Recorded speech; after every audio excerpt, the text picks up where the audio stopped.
Maloney. Welcome to the New Investors My Story. Thank you very much. Andrew, thank you so much for joining us on the show today. I'm really excited to meet you. And I have so many questions, but the first one is just to kick it off. Where did it all begin? Tell me about the journey and this knack for student marketing. I guess it began actually with a motorbike accident, not a serious one. I was a university student and I must have been about 19 years old. And I'd seen, at the time, it's a long time ago, it's 30 years ago, but it was the introduction of computers and they were quite expensive. And I saw this problem of how do you afford a first computer? And I thought the simple solution would be to have a weekly payment loan, and they were offering deferred loans by the banks, and that was great. The deferred loan was good. You paid nothing until the end after 3 years. Then the bank called you and started chasing the money, and then the computer's under your mum's house and it's old. And I was like, why don't they have weekly payment loans? And then you'd pay off the computer by the time you graduated, and it'd be about $15 a week. And so I saw this problem and thought the solution was obvious. And luckily, and there's always a lot of luck in all these stories, a friend knew a friend who knew the head of retail banking at Commonwealth Bank. Oh, wow. And so as a 19-year-old, a friend of a friend said, I can get you a meeting with the head of retail banking, Commonwealth Bank. Why don't you go tell him about your loan idea for computers? Nice. And so I got this meeting. I couldn't believe. I mean, it's just today, if I called up, and we work for Commonwealth Bank still today, I don't think I'd get that meeting now. So I don't know why he said he would want to meet this uni student. But 3 days before, I was riding this big old 1970s, very cheap but very heavy 1970s motorbike, and hit a roundabout, flew over the handlebars, and I was wearing my one and only, $100 Maya suit. Oh, no. And I remember flying through the air in the suit and seeing the pavement go like that, the road going like that through the visor, and thinking, oh God, this is going to hurt. And so I hit and rolled, and I totally shredded the left side of my suit. And I was okay. I kind of got up and bike's a bit bashed up, and I'm okay. But the suit is just shredded, all the left side. And I've got the meeting with this guy in 3 days, and so I'm like, what do I do? And so I was, a typical 19-year-old boy, uni student, and I think gender has a thing to do with this. I think that drops the IQ a bit. And so I had this problem, and I don't know if your audience wants to have a crack at it. I normally do this with an audience. I'll give there's my problem. I have this fantastic opportunity. I've just shredded my one and only suit. I have no money, and the meeting's in 3 days. What would you guys do? Borrow a friend. Now that is clearly an intelligent person at the back row there. Yeah, that's the MD. Didn't occur to me. That did not occur to me as a possible solution. My solution, I thought was obvious, was gaffer tape. And I'm not. It's terrible to tell this story. Clearly to be an entrepreneur, you do not have to be intelligent. So I got black gaffer tape, and I turned the suit inside out, and I trimmed all the trims, and I, very carefully, with a lot of detail. Nicely done. Nicely done. And I repaired the inside, and I trimmed bits off, and trim bits off, and trim. Put the suit on, and no, the left side was just solid gaffer tape. And so I was smart enough to realise that I hadn't sort of done invisible mending. And I thought, well, that's okay. I've got another part of my solution. I'll just walk sideways, obviously. And so I walked into the chief general manager of retail banking, sideways, with a gaffer tape suit, to pitch my genius financial product idea. And he bought it. He did. And so the odds of that, now you've got to think, the odds of that are just, they're not 1 in 100. It's not even 1 in 1,000 might be generous. Yeah. And what I discovered, I only ever had one meeting with him, and I explained the idea. You have a loyalty product where at the end everyone hates you. That's a bad loyalty product. Why don't you do a weekly loan? Students desperately need computers. And my concept too was multiple people benefit from this, and we should be able to get them to help. So the universities benefit, so could they put some funding into it? Yeah. Who else benefits from computers? The computer companies. So could we go and get a computer company to help contribute? So it was kind of spreading the cost over all the people who benefited, and he liked that idea. I only ever had one meeting with him. He said yes and said, we'll lend a trial $3 million. Away you go. $3 million he had said. Yeah, he would lend $3 million into the program. To a 19-year-old with gaffed up tape suit. Yeah. I discovered he left the bank a month later. So I have this secret like suspicion he might have been really disaffected with the bank, and and I was his little retribution on all the other execs. So good timing. They could deal with this guy. So, and then the next step was we went out to this very obscure computer company that really specialised in those days just in education, and no one really had heard of them. And it was a little company called Apple. And so I was super lucky. I mean, and still to this day, 30 years later, I still do work for Combank and Apple. And I walked in as a uni student. This time I got rid of the suit. There was a learning curve. I'd figured out the suit thing was a bad idea. And I walked into a boardroom and there was all these executives and they all had these leather portfolios, you know, all waiting for this meeting. And as I walked in the door, everyone looked at me a bit funny. And I picked it up pretty quick, like they're all looking at me funny. And one of them said, "Sorry, which part of the bank do you work for?" They didn't know. And I'm like, oh, I'm a uni student. And they all start shutting their portfolios and standing up like someone had made a mistake. They, you know, were meant to be meeting with Commonwealth Bank, or we're meeting some damn uni student. Yeah. And I'm like, you know, when I called, I said I worked with the Commonwealth Bank, not like with them. You know what I mean? With, but not with. And so I was totally confused. And, yeah, not for and with, you know. So total confusion at the start of this meeting. They're all shutting their portfolios going, oh, some idiot's made a meeting with a uni student. And I panicked. I was like, what do I do? What do I do? Like, what is the one thing they want to, what can turn this situation around? Like, what's the one thing? And I latched onto it. I said, I've got $3 million to buy computers. Brilliant. They all sat down. I was like, yes, one for the little guy. And so that's how I started. I was a uni student. That's fantastic. And I got Commonwealth Bank and Apple together to do a computer finance program. It was a problem I'd seen. The solution to me seemed obvious. A weekly payment loan would save interest. It would mean you've paid it off by the time you graduated. And that's where I began. So that's been a theme of your success. You identify a problem and try and fix it. Yeah, it's like, that's dumb. How come no one doesn't? Why isn't it different? Yeah. So what was your next what was your next venture? Like, well, actually, to be honest, the next thing was probably about a year and a half later. We'd done all the marketing on campus for our computer finance program for students. It was going really well. It was spreading to different campuses. And the bank said to me, "Hey, you're hiring all these local students on each campus and they're doing a great job at all the marketing. Can you do the marketing for the bank?" So now I'm a 20-year-old boy entrepreneur. So what's the, obvious answer to that question? And to me, it was obvious. I said, no. Like, no, I don't want to do that. I don't want to market your bank.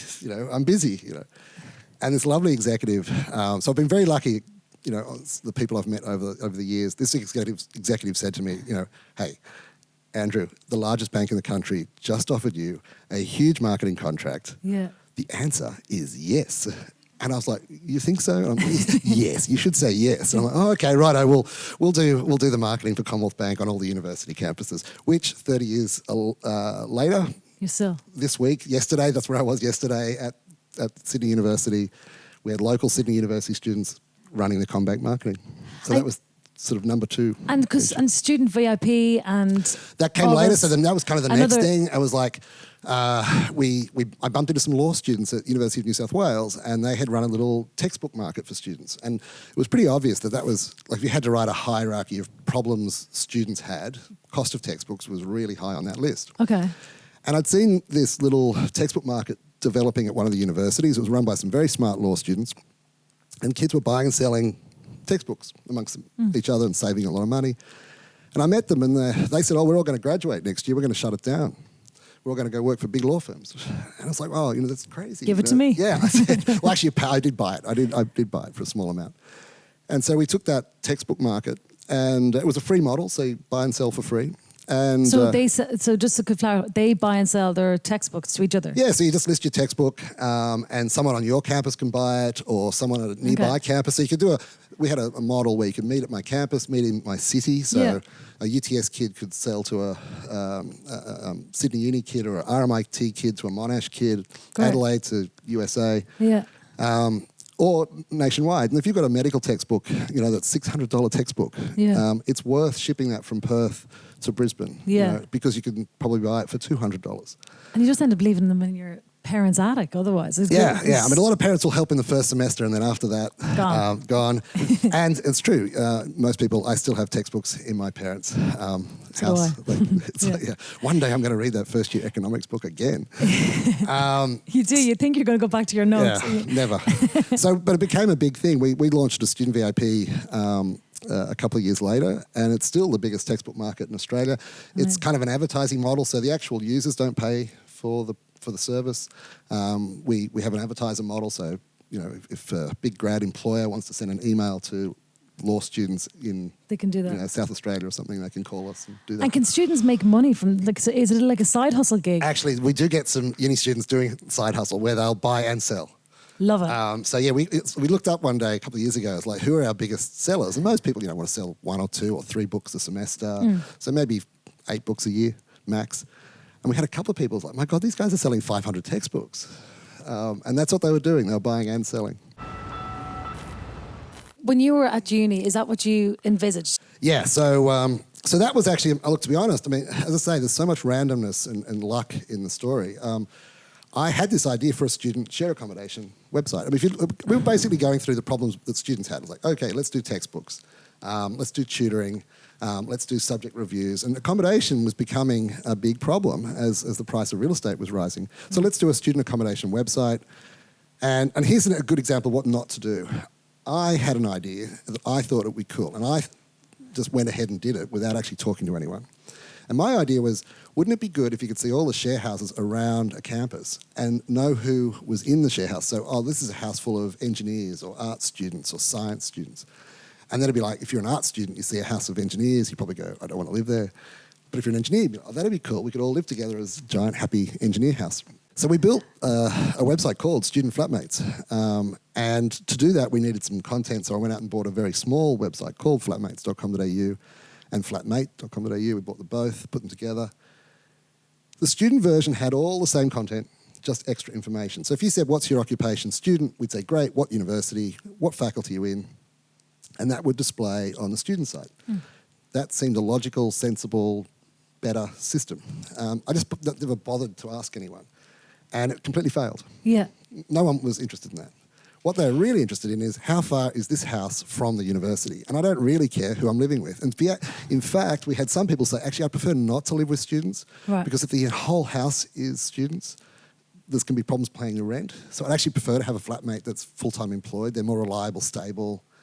So I kind of got it wrong completely. I just kind of dived off on my own and didn't talk to the potential market. Yeah. So we shut down Student Flatmates and we were left with this website, flatmates.com.au. It sounds so much like Facebook. Do you know, like he started off a student Facebook and then I've it got a goes Facebook story too. Oh, do you? Yeah. Well, do you know, just before, because I know people have questions already, there's one has just popped up from the audience and it says, when you were at uni, is this what you envisaged you'd be doing? Absolutely not. Right, okay. People there was no plan. It's kind of funny, you look backwards and you go, oh, it makes such, step by step, it makes all sense. Yeah. Going forwards into life, I had no idea what was next. I tried all sorts of different things. So there was no preconceived, this is what I'm going to do. But you did. So many people have ideas and want to get them off the ground, but you actually see them through. So you got Flatmates from this flatmates.com to selling it for 32 million. What was the process? It sort of begins with, as a failed site where we shut down the student version, we're just left with flatmates.com.au. It was a free website.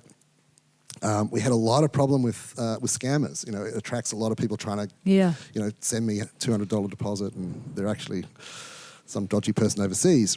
And so we had to spend money trying to chase off scammers and putting in anti-scammer technology. It was costing us money. It's getting worse and worse. Yeah, I was like, so after about 3 or 4 years of this, I'm like, we're losing money on this site. What are we going to do?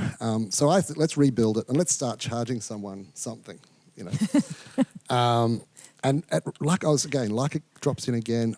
I got this phone call from a New Zealand-born guy, lovely guy, Thomas Clement. He'd been in Europe for 10 years, working for the biggest share accommodation site in Europe. And that meant he'd been in sort of 15 different markets, competing against 15 different business models. And they were the number one share site in Europe. It was French-owned. Yep. He'd had decided he wanted to move on. And he called me up out of the blue. So I got this phone call from some guy in London saying, hi, I'm a New Zealand-born guy. Here's my background. And I'm searching the world to do a share accommodation project on my own, and I've searched the world. You have the best URL, I think, in any country, and the worst website. I'm like, thank you very much. Thank you. Thank you. And I said, look, it's a failed project. It's been left over. It's been the back shelf for us. Yeah, we know it's a terrible website. We really have to do a lot of work. And in fact, we're about to relaunch it. So it was just based on the URL that he was attracted to. He loved that URL. I mean, because actually, it's interesting, actually. The natural Australian term for share accommodation is flatmate. Although, with the Big Brother thing over about a decade, it started moving to housemate. So we used to track that. Would people in the media say housemate or flatmate? And we were keen for people to say flatmate because that was the URL. Anyway, he'd seen the site and thought, look, it could be rebuilt. And so he made me a simple offer. He said, I'll come out and work with you for a year for nothing. If we make this much, I want X percent. And if we make this much, I want Y percent. And I was thinking, I'd done my maths, and if we rebuilt it, we'd make this much and this much. So I was like, what's this crazy New Zealand guy saying this much and this much? It's not going to do that, But if he wants to come out and, I'll accept the deal. Yeah. So I said, great, come on out. And he's your business partner too. And we sat down on day one. Do we want to build and sell this, or do we want to keep running it? And we both agreed we would not sell it, that we wanted to run it. It was just build a nice, great business and keep going. Yeah. And we relaunched the site and did some really interesting things about pricing and how the site worked, and it took off. It just literally went from 10% market share, then 6 months later we're at 20%, 30%. Can I ask what qualities did he bring that you didn't have? I guess he had 10 or 12 years experience doing share accommodation. The experience. And it turns out it's really complicated. Share accommodation is more complicated than people think. Lots of people used to launch share accommodation sites. Most of them would make the obvious mistake is they do a bit what I did, which is people think, what would be a good share accommodation site? And they start thinking, it'd be nice to know what about the apartment. Tell me all about the apartment, lots and lots of information. And tell me lots of information about who's living there. But fundamentally, you're thinking from the point of view of the person looking for the apartment. You're building a site for the lookers. Yeah, yeah. But in share accommodation, it's all about content. It's having the apartment. So you've got to build a site for the apartment owners. Yeah. And they, of course, go, I'm in a hurry. I don't want to fill in giant, huge amounts of information. So what our solution was to initially get your property on the site was a very small amount of information. Even like no photos, just tell us the address, rough address and the price, etc. And then we'd say, you'll get 3 times more responses if you add photos. So it's fun. And it's like, so then the apartment person's going, well, I've already got a listing. I just have to add this and I'll get 3 times more. Okay, I'll give you more information. It's like, and if you add, this, you'll get more. And if you add this, and so people would end up giving us a lot, but it was just asking in small amounts and always explaining why we're asking for that. And what's the benefit for you if you give us that. And how did the sale come about to REA? Okay, so my business partner said to me, look, you really need to learn more about property websites. Very exciting topic, property websites. Not. And there's a giant conference that happens every year for property websites. It's a hoot, no. And it's in Bangkok. And he said, why don't you go to this 3-day conference and learn about all the property websites all around the world. It turned out it actually was interesting. I sat next to the guy from Mozambique. And he's about 22 years old. And he owned the biggest property website for buying and selling real estate in Mozambique. And I said to him, what's that like? It must be hard. And he said, oh, yes, it's very hard. I can't do a Mozambique accent. You don't need to. But he said, very hard. And I said, oh, why is it hard? He said, well, 2 problems. We don't really have the internet, and we have no street addresses. So it's like I'm in the house, the 4th house past the tree, that's Bob's house. Everyone knows Bob, And they barely had internet. And it's like, oh, my God. So that was, I thought, pretty impressive to start. Yeah. But anyway, my instructions from my business partner, Thomas, was to go to this conference. And whatever you do, Andrew, do not talk to anyone from Australia, because we didn't want the big websites, realestate.com and Domain, to realise how big the share accommodation market had grown. And as property prices went up in the last 20 years, people couldn't afford even to buy an apartment, so that sharing was becoming bigger and bigger and bigger. Yeah. And the age was going up. In fact, it used to be a university student thing 30 years ago, but the average age a couple of years ago was 28. Yeah. So Thomas said, go to the conference, don't talk to any Australians, and whatever you do, don't talk to anyone from realestate.com.au or Domain. Great. And so we actually had a little side project, which was carsastudent.com. playing around with an idea and never came through. But I had business cards for that, so I went as Casa student. Anyway, last day of the conference, heading to bed, big final dinner, and I was walking through the lobby about to go to bed, and there's a few people in the bar, and this Canadian girl sort of waved at me and said, "Andrew, come over here. This guy's trying to pick my brains. He's a competitor," and I'd met this girl.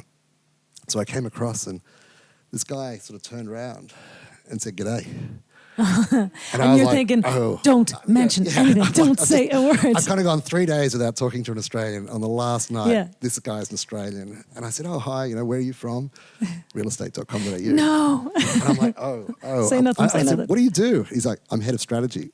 And I'm like, this is like a nightmare. Like, what do I do?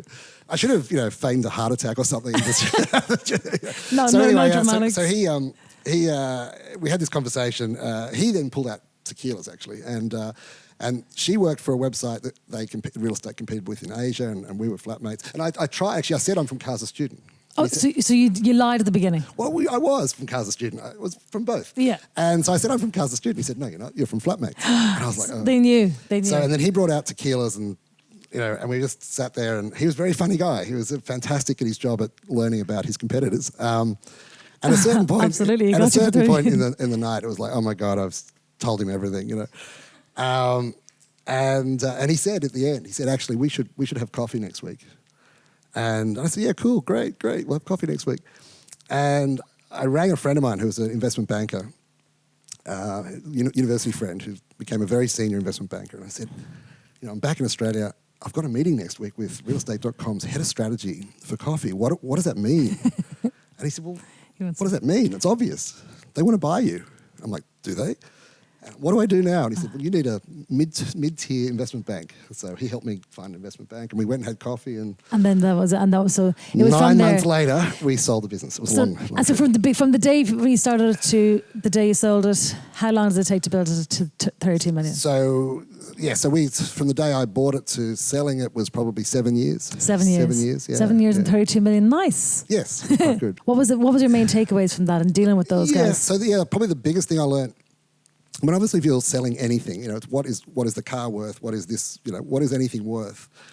And with a business, you normally say, well, how much does it make? And it's going to be some multiple of how much it makes. If it makes $1 million, should it be 5 times the annual profit? Should it be 10 times? And that's partly how fast is it growing? We actually flipped it on its head a bit and said, actually, don't so much worry about how much we make and how fast we're growing, but the numbers were good. We said, what impact can this business have on realestate.com.au's business? And that's a $6 billion company. Yeah. If we can make their business 5% better, that's $300 million of value. Now, we weren't asking for $300 million. They could have that extra value. So it was, what impact could we have on their business? And we had a whole bunch of reasons how it would connect with their existing business. Yeah.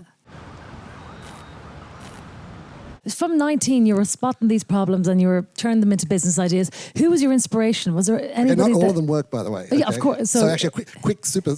Tell me, side. Is this a Facebook story? This is the Facebook story. Okay, tell me. And now I've given away the punchline, but we had I don't know this, by the way. So we had a phone call from Apple. We did some work with Apple in Australia, and many, many years ago. And they said, look, there's this website in Ivy League schools in America, and it's doing really well, and we're doing really well with it, doing some stuff. If you started one of these in Australia amongst university students, we'd support it. So I had a look at this American website, and it was terrible. I mean, it was just navigation was all over the place. The layout was terrible. And it's like, oh my God, how can this be so successful in America? We could do a better job than that. We were delusional. And so we launched a thing called Student Lounge, which was a social network for uni students in Australia.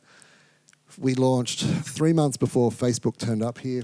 So I can say for 3 months we were bigger than Facebook. No. Yeah, that's true. And it was interesting. I can tell you a lot of the history of Facebook in Australia. Facebook in Australia started at ANU and Monash University with international students coming from America. Yeah. And they brought it across to those. And we were trying to hunt down, in the early days of Facebook, you could actually figure out very easily who people were and contact them. And so we would do focus groups at ANU saying, there's this weird website you're using. Why do you use it?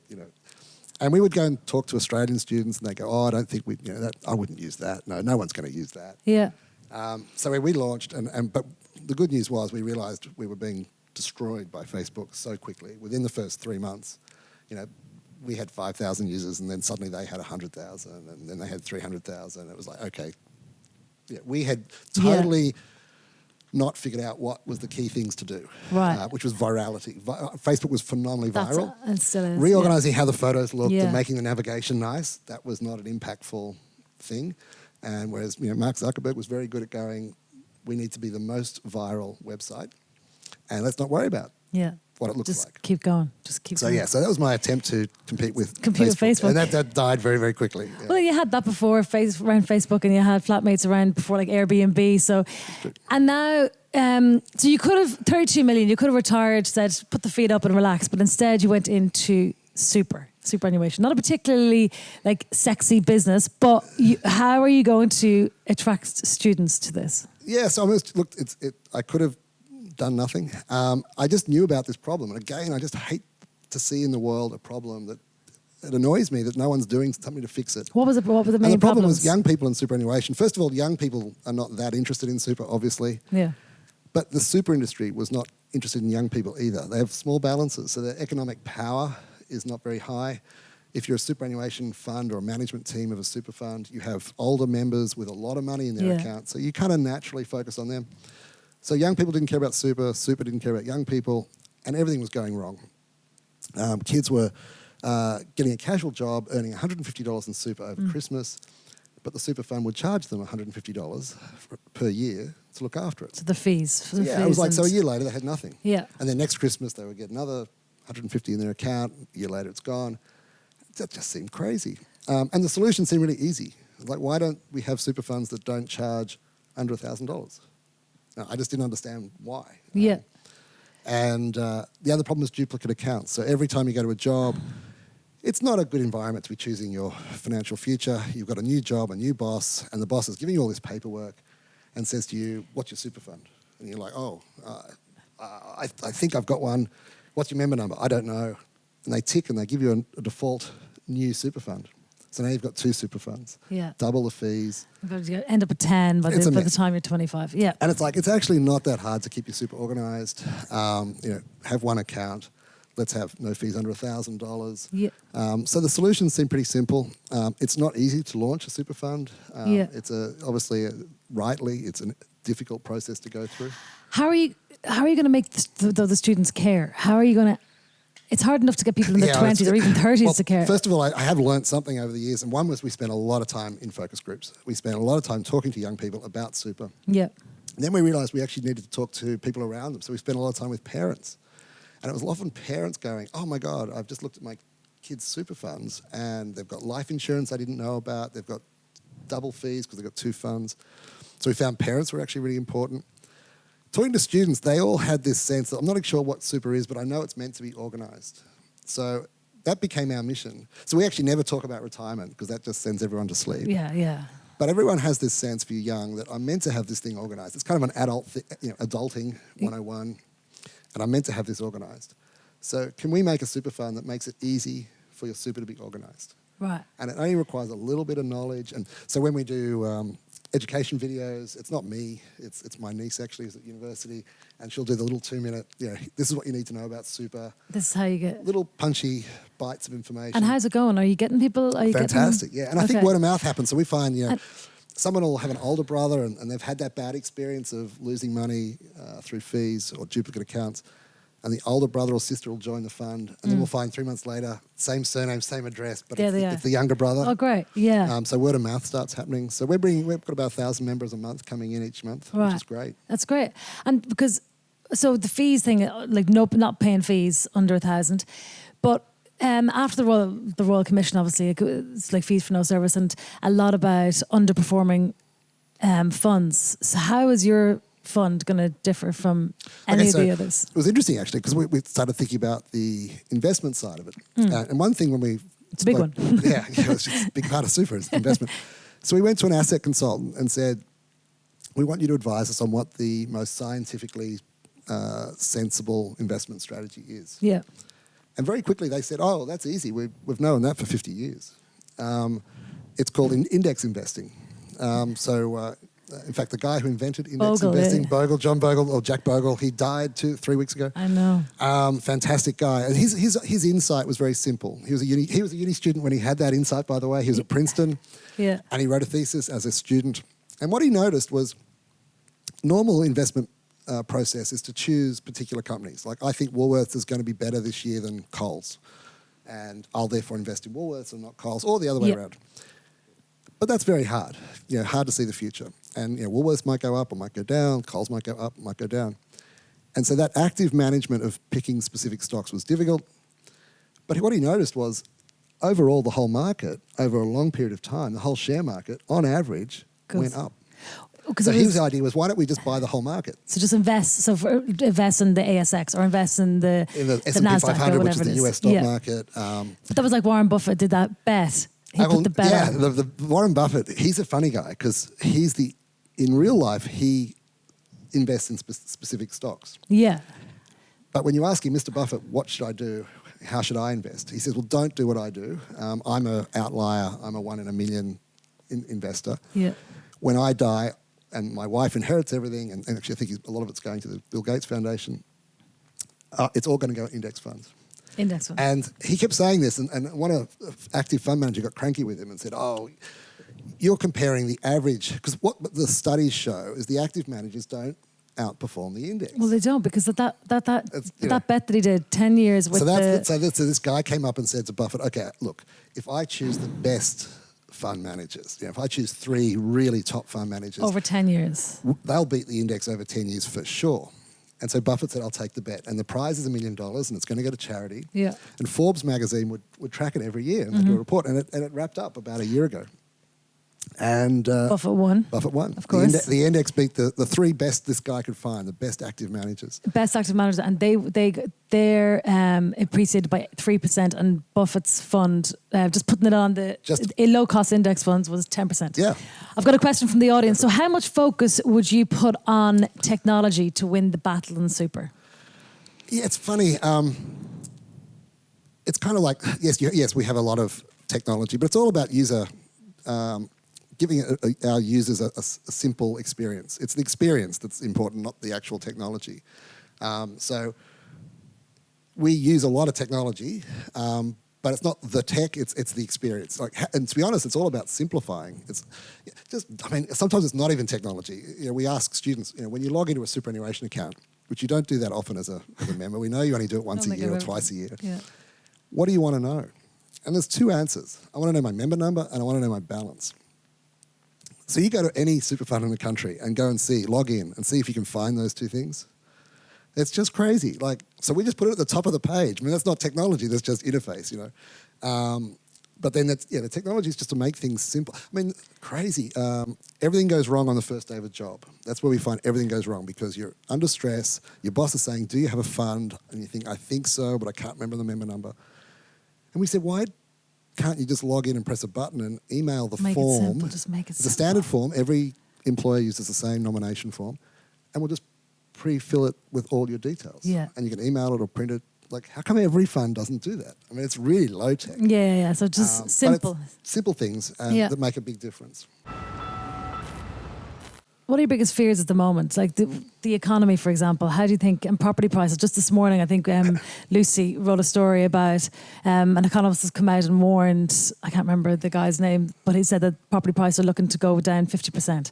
What's your opinion? Okay, so I am the worst person to ask about property prices. Okay. I've been predicting the crash of property since the year 2000. So I was right last year, but I was completely wrong every other year. There is a thing in investment called reversion to mean, that generally things go back to the average, and if things pull away from the average, they'll come back to the average. So if you look at property prices globally, Australia and Hong Kong are way out there. It's quite easy to see property prices in Australia coming down 50%, because that would put it on a global average. Yeah. What's against that is why are property prices high? Immigration increases the demand. Supply of everyone wants to live in Sydney, and Sydney's got a national park to the north, a national park to the south, a national park to the west, and an ocean to the east. Yeah. So it's a big square Sydney. It just can't get much bigger. Yeah. So it's got to go up. Well, people say, because I know when I speak to people, they say there's no way property prices will come down 50%. But like, I'm Irish. I've seen it happen. And that's the thing. That's what I say. If someone says no, property always goes up. And I say, well, talk to someone in California, in Ireland, in Spain, Italy, Greece. Yeah. I mean, in every other market, it has. It has happened. There's nothing magic about property as an asset. It is an asset like shares, like commodities. There's nothing magic about property always going up. The frustrating thing is in Australia, it has gone up for best 90 years in a row. Yeah. So it feels like it is special. It's never going to go. And then as well, and most people, we've gone through 27 years of no recession, so a lot of people haven't even experienced a downturn here in Australia. And to be honest, that's actually I didn't put that in my story, was when I started my company, there was a recession. So it wasn't kind of a heroic, I'm going to be an entrepreneur. I couldn't get a job. There were no jobs. Yeah. So so that was the background. That last recession was when I was at university. And that's when you said, I was like, well, look, I'm better off creating my own job. Yeah. To be honest, youth unemployment at the moment is still quite high. And you see a lot of young people building companies. And I think that's the same motivation. It's like, I actually don't like the alternatives. I think I've got a better experience to create my own company. Yeah. And that was my reasoning 30 years ago. And 30 years ago, or even today, today, who inspires you most in business? I was always a fan of Steve Jobs. The imagination that he could imagine a world that was so different and then make it happen. Yeah. It's a bit cliched. I'm a bit of a Steve Jobs fan. And then, of course, Elon Musk. Doing one of his companies, like doing PayPal and stopping, would make him a fantastically insightful, in person. SpaceX, Tesla. I don't think, the odds are still against Tesla in the next 2 years. All the big companies are going to come out with electric cars. Yeah. The Tesla technology hasn't changed for 3 years. So I don't actually think Tesla will succeed. I don't think. You don't think so? I don't think so. But he is just, Well, it's phenomenal. And the power of a tweet, like the power of one tweet. Yeah, I think he probably should stop tweeting, which I think shows the pressure he's under. Like, I can't imagine the pressure of doing Tesla and SpaceX. Yeah. And Solar City, it's the third company. Yeah. We have another question coming in. If you had 20K to invest right now, what would you do with it? And not students' cheaper. That's a really good question. We should ask me a year ago. 2 years ago, I had a fantastic answer to that question, which was a company called Nearmap, a little Australian technology company that's doing fantastic work. It flies over cities and geolocates. It takes photos and geolocates all the data.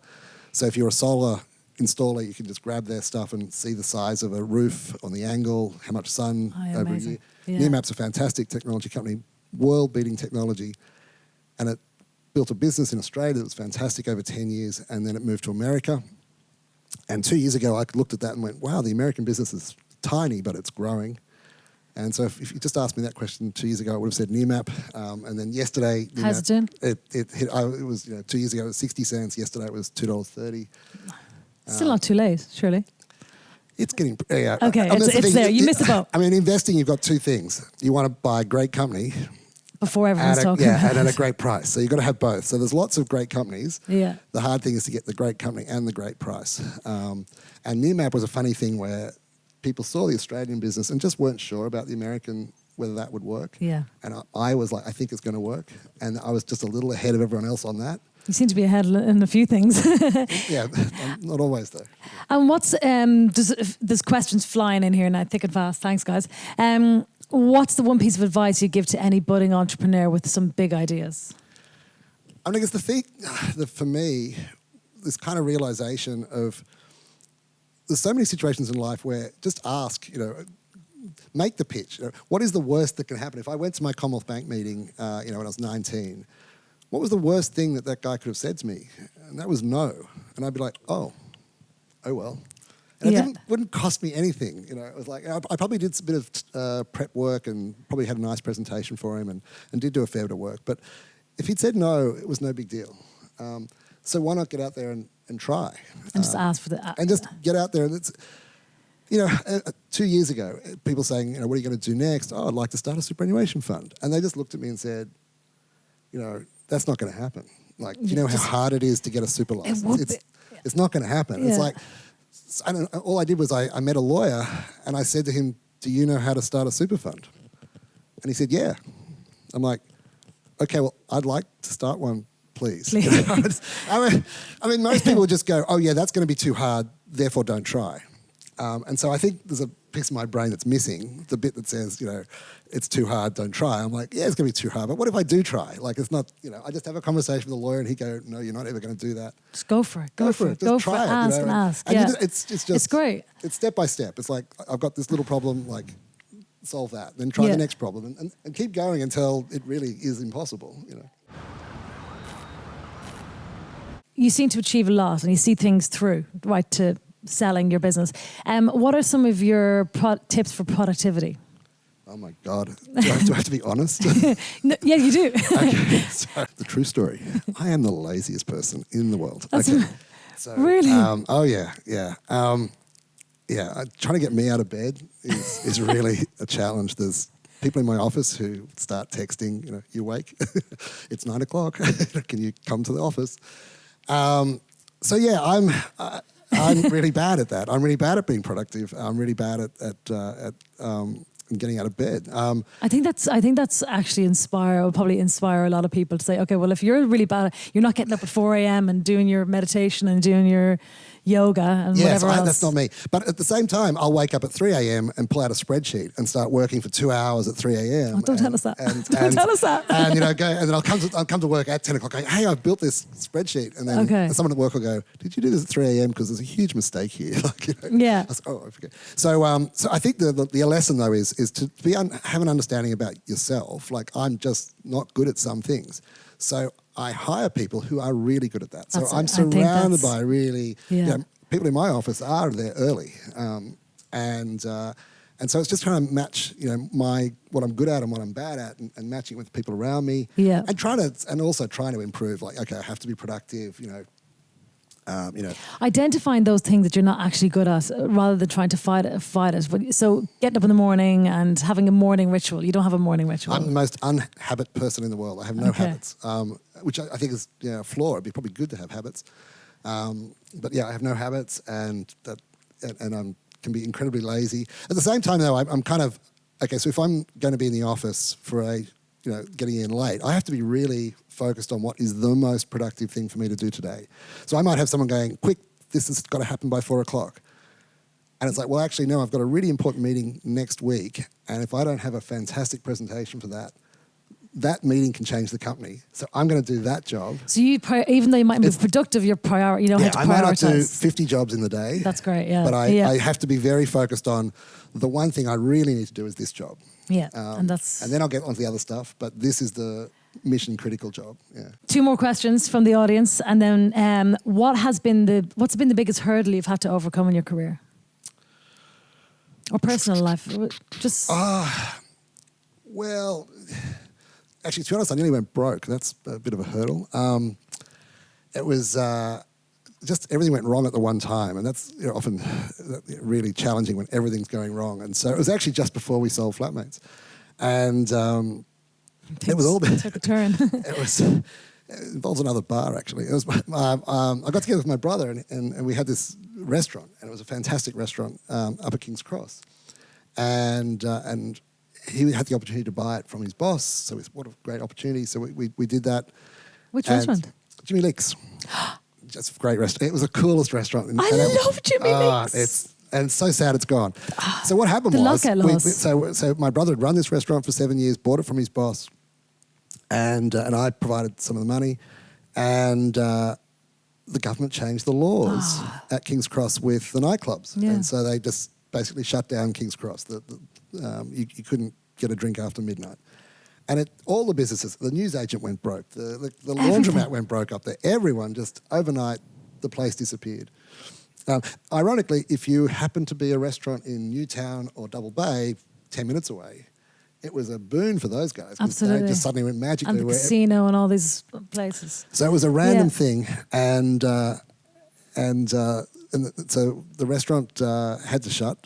And on the day it shut, the landlord called me and said, I'm worried about your brother. It's been a tough, really, it was a terribly tough. Everyone loved this restaurant. The staff loved it, the chefs, the customers.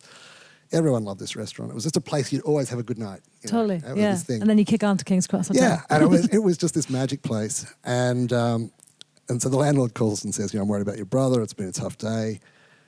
And he said, I'm worried about you too. And I'm like, why are you worried about me? And he's like, you guaranteed the lease. I'm like, oh, gosh, I forgot about that. That was the day we bought it. We guaranteed. So I was up for the rest of the lease. And How much are we talking?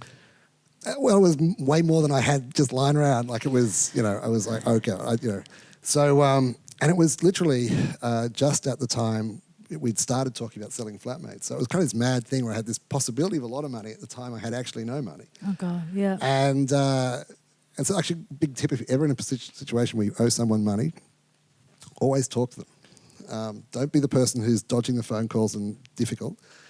I just fronted up and said to this guy, look, I can't write that check today. Let's have coffee next week and next week. And I had coffee with him every week. And he knew that I was working to figure out how to solve this problem. Yeah. And we had the transaction happening in the background, and when it finally happened, it was all fine. So it was kind of like a crazy situation where a few other things happened in other businesses that needed cash at the same time. So it was just everything going wrong at once. Yeah. And we got into this bit where I was like, okay, we've run out of money. I actually sold my car. It was like, okay, I really have to. How far were you off the 32 million? How far away were you at the point from the... The transaction wasn't meant to take 9 months. It took us 9 months to negotiate the sale. So it was a lot longer than we thought. So I had a lot of coffee with... A lot of people and say, it's coming, it's coming, it's coming. And... I didn't know about Jimmy Leaks. It's very sad. Oh, yeah, it is. It is. My brother still does markets and the food continues. But yeah.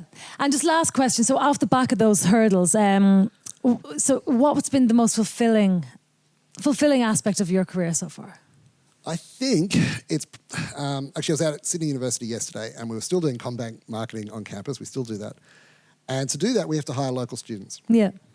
And so we take local students at a local university, doesn't matter whether in Perth or in Townsville or Melbourne, and we say, here's all our resources to run this campaign, but this is a weird job, you're in charge. Like, the branch isn't in charge, you guys as a team have to do this campaign. Whatever you think's going to work, go do it.